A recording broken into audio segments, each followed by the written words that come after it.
বুড়ি চকলেট খাবা? এই নজেন্দি ছেলে দেখতেছি না, এই শালাকে কাছে বাজি গলা ধুলাই করবো। ওই শালাকে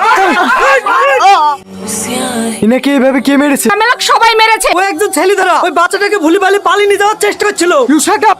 আপনাদেরকে আমি কতবার করে বলবো, ছেলে ধরা বলে কিচ্ছু হয় না। এটা গ্রামে গ্রামে আতঙ্ক ছড়ানো হচ্ছে। না স্যার, কোনো আতঙ্ক ছড়ানো হচ্ছে না। 1 বছর আগে যে স্কুল থেকে আমার মেয়েটা হারিয়ে গেল, কই আপনারা তো খুঁজে এনে দিতে পারেননি। কোথায় গেল আমার মেয়ে? শুধু তোমার মেয়ে না, এই গ্রামে অনেক মেয়ে কিডন্যাপ হয়ে গেছে, কিন্তু এই প্রশাসন কিছু করতে পারেনি। এই গ্রামের প্রত্যেকটা গার্জেন যেন আমার সঙ্গে বেলা 10টার সময় থানায় দেখা করে।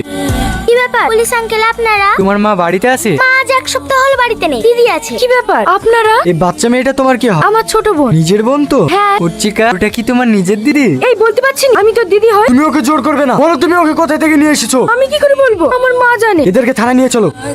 হ্যালো মা, আমাদেরকে থানায় ধরলে এসছে। অর্চিকা বলে তোমার মেয়ে না। কালকের মধ্যে যদি অর্চিকার আসল বাবা মাকে না নিয়ে আসো, তাহলে আমাকে তোমাকে জেলের ভিতরে ভরে দেবে। ওসিকে বলে দিস কাল অর্চিকার মা হাজির হয়ে যাবে। ঠিক আছে, আমিও দেখছি।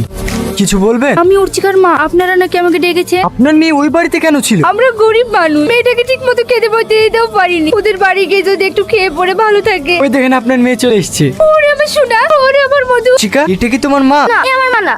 পূজা, ওকে লকআপে ভরো, তারপরে দেখছি। বলছি অর্চিকা যে বাড়িতে থাকতো না, ওই বাড়ির মেয়েটা আমাকে 10,000 টাকা দিয়ে বললো অর্চিকার মার সাথে যদি ওকে ছাড়িয়ে নিয়ে আসি আমাকে আরো 10,000 টাকা দিবে। তাই আমি টাকার লোভ সামলাতে না পেরে।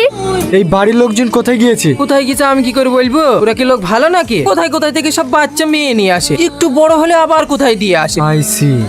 বাহ মাসিবা, তুমি অনেক মেয়ে দিয়েছো, কিন্তু এরকম মেয়ে কোনোদিন দাওনি। 10 বছর ধরে মানুষ করেছি আমি, 20 লাখ টাকা বলেছি, 20 লাখ টাকাই লাগবে। তুমি এই বদমাইশের কাছে আমাকে বিক্রি করে দিলে। এবার আমি বুঝতে পেরেছি, এর আগে আমার দিদিকে দূরে বিয়ে দেওয়ার নাম করে তুমি বিক্রি করে দিয়েছো, এখন আমাকে দিচ্ছ, এরপরে তুমি অর্চিকাকেও দিয়ে দেবে। কেউ পালানোর চেষ্টা করবি না। কে রে তুই? জানিস আমি কে? খুব ভালো করে জানি তুই, কিন্তু তুই জানিস না আমি কি। ইন্সপেক্টর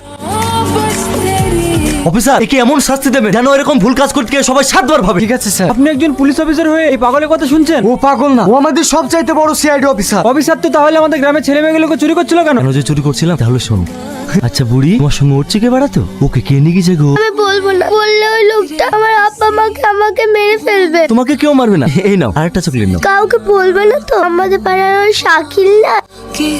তুমি রাজুর মেয়ে না? আমি তো তোমাদের বাড়িতেই যাচ্ছি, চলো আমার সাথে। তারা বুড়ি, আমি যে মেয়েটাকে গাড়িতে করে নিয়ে যাচ্ছি কথা কাউকে বলবে না, আর যদি বলো তাহলে তোমার বাবাকে আর তোমাকে শেষ করে নেব। ঠিক আছে, বলবো না। সেদিনের পর থেকে আমি 6 মাস ধরে তোমাদের গ্রামে পাগল সেজে বাচ্চাদের কাছে ইনফরমেশন নিচ্ছিলাম এই জানার টাকা ধরার জন্য। এই গ্রামে যত বাচ্চা চুরি হয়েছে সব এই শাকিল করেছে। তাই আপনাদের অনুরোধ করে বলছি, কোনো পাগল টাগল মারার আগে, কোনো অসহায় মানুষকে মারার আগে আপনারা একবার অন্তত ভাববেন।